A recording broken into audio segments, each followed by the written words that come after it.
The Devil's to Pay. Oh, isn't he always? This is a game about the American Civil War, specifically about the first day of Gettysburg. It is a two-player game, but also playable by a single player that is okay with controlling both sides at the best of their possibilities. It is a cheat pool game, so there's going to be a lot of randomness in the activation system, and that, again, makes the game easier to play for a solitaire player that will have a lot of unpredictable things to worry about. The game is available in professionally printed editions, but you can also do, like I did, buy the print and play version. I got my copy from War Game Vault, and then you put together, you assemble your own copy. So it looks pretty cheap here, well, because the map is just 4 sheets of paper, one next to each other. When I played the game, I put a piece of plexiglass over it, but I didn't do it now because the glare was just too ridiculous. So if you're gonna make your own map, it's pretty much 4 simple A4 sheets of paper that go next to each other.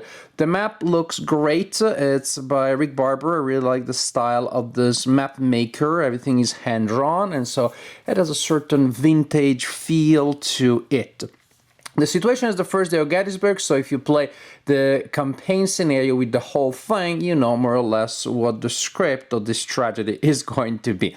Which is, you're gonna have some defenders of the Union here, a small group of Confederate units coming from here. There's gonna be a first skirmish here where the Union player will have to decide how much ground to hold and how much to give. Maybe the Union player is bringing in some reinforcements from here, and then the big mess starts in the turns around here between 12 and 2 p.m. where large reinforcements come from both players, and then it becomes really a fight around the town in which, again, the Union player will try to protect as many objective axes as possible. The ones on this side of town are easier to control and protect than the ones on this side of town, of course.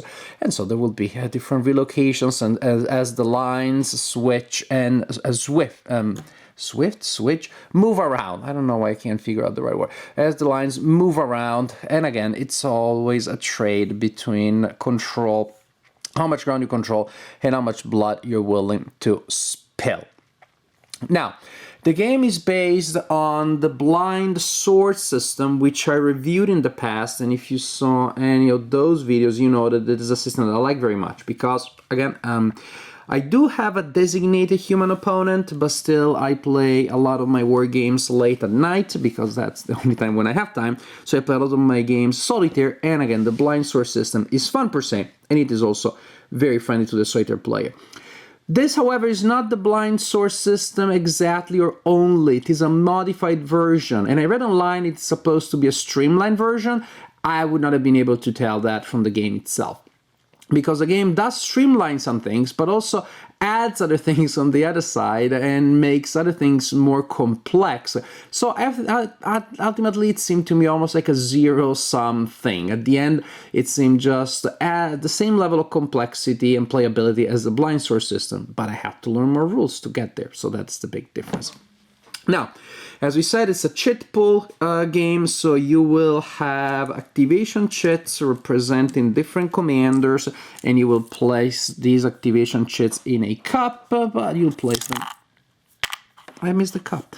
You place them together also with other chits, say the Fog of War chit that will generate random events. Later in the game, you will add first one and then 2 Friction of War chits that will modify later chits that are drawn in the turn, making it harder for you to activate all of your people. So the chit pool mechanism is you draw a chit and you see who activates. But like in other blind sword games, that is not enough. It's not just that you don't know the order in which units you'll activate, but also what they will do. In the standard blind sword system, you will roll a die to see if the units in that group activate fully or partially. Here is a little more elaborate. Each commander will have a rating: good, superior, poor, average. So when you draw a chit, you look at the command table You go for the column indicated there. You roll a die, and that tells you the kind of orders that that commander is able to give. But it's not self-evident, it's not intuitive, because what is slow, what is timely? Then you look at the rulebook and you see that some will allow you, some orders will allow you to activate only some people in your group, some other orders to activate all of them, but with a single order. Some other activations, the efficient activation, you can activate everybody with different orders. Also, divisional cheats and core cheats activate slightly differently. So that is just an added layer there of homework that you have to do to make the system work that I'm not really sure I needed. When you activate your units, they will do stuff, but looking at the units, they're represented by these counters. The ratings that you see here are strength points and the cohesion. You do not have the combat rating printed on the units because, sorry, the movement rating printed on the unit, because that changes depending on the kind of order that you give. I'm going to put some units out sort of randomly, but just to give you a sense. Now, we said you draw chits to activate your units, and then you will see how many orders you can give. That is, if everybody has to take the same order, or if you have a little more variety there. And then the orders that you can give in the standard blind source system, there are 4 possible orders. Here there are 3 that you have: attack, defend, and maneuver. Both attack and defend will allow you to fire against the opponent, will allow you to engage, but only attack allows you to trigger assault combat. Also, rally here has been, it becomes a step in the defend, as part of the defend order. Like in other games in the blind source system, fire combat precedes movement. Then you have reacting fire when you move next to an opponent, and at that point, if you have attack also, you can, if you're an attack order, you can order an assault. Another important thing is that you can maneuver, but in that case, you have to keep your distance from the enemies. Like in other blind source systems, what I like is that you have a single combat result table that is used for both fire combat and for assault. Then what changes is, well, the result that you find on this table is applied to different resolution, to different tables, which are then different. Fire and assault gives you different results. So for fire combat, you start when a unit attacks, you start by looking at the strength points of the attacking unit, then you modify to base on different sets of modifiers that you have here. So you can pause and get a sense of what those are. So you may shift the column, then you roll a d66, 2 dice. The black one is the tens, and the white one is the units. You also use this one, which you roll a red die, which is ignored for now, but will be used later. And so, for example, here I have 53. You cross-reference the column that you have with the D66 result. There may be a modifier here which is applied later when you use the red die. So you look at the result, and that tells you the kind of cohesion test that the target units have to take. Suppose that I attacked and they have an R or a T or an S. Then you look at the cohesion table, for the type of combat that you have there. And say, for example, we're looking at the fire cohesion. So you had an R test, and I'm going to use this column. An S test, I'm going to use this column. That's when the red die comes into play. The result of the red die plus the cohesion rating of the unit that is being attacked will give you the line, cross-reference, and you have the result. Now, the result, if you have a result that is not in parentheses and one in parentheses, the first one is mandatory, the second one you can choose to take. So, for example, you can get shaken and then choose to skedaddle, which is to retreat twice. If there is a plus sign, then you have to take both results. If there is a slash, then you choose which result is going to be applied. No effect is no effect. And then the same applies here, with just slightly results.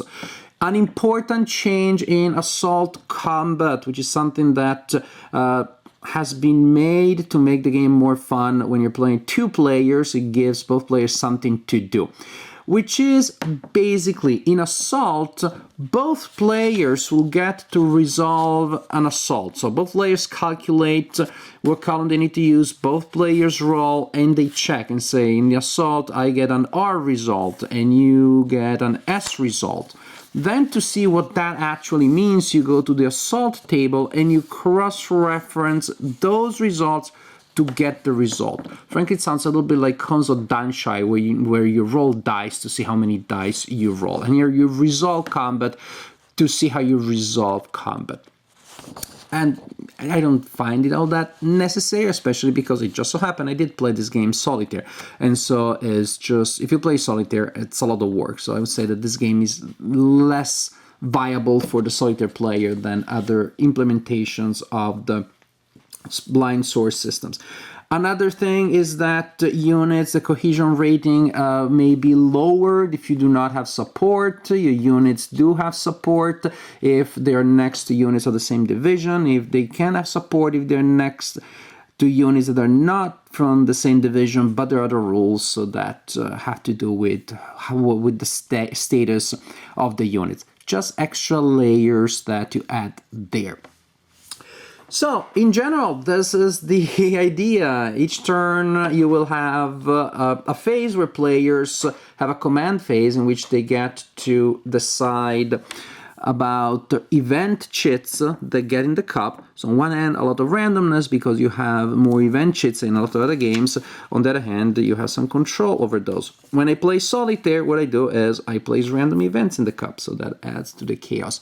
Now I cannot rebuild the puzzle, apparently.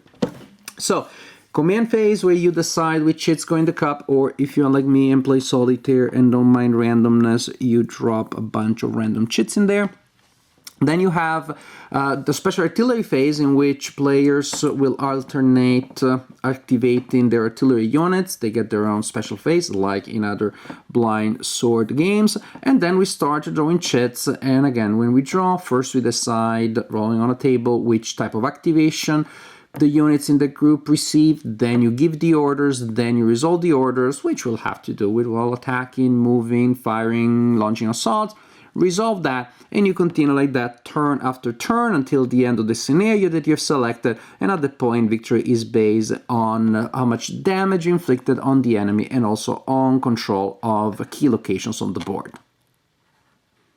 So, The Devil's to Pay. This is a good game, there's no doubt. It is just another very solid, very valid implementation in the blind source system, the BS system. What an unfortunate acronym. So, I liked it. However, I did not like so much when you compare it to other games that implement more or less the same system is precisely the fact that to get there, to get to that flow, to that pace, to that interaction that I like so much, I had to do more homework.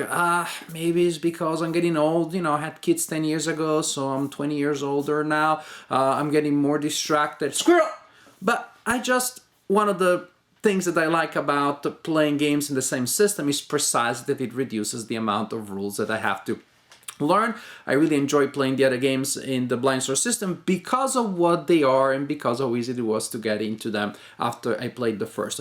Here I had to relearn the system, to unlearn some ideas, and frankly just that extra homework that I had to do, I don't know that it was worth the pain. Again, not because the experience is bad, but because the experience is as good as it was before.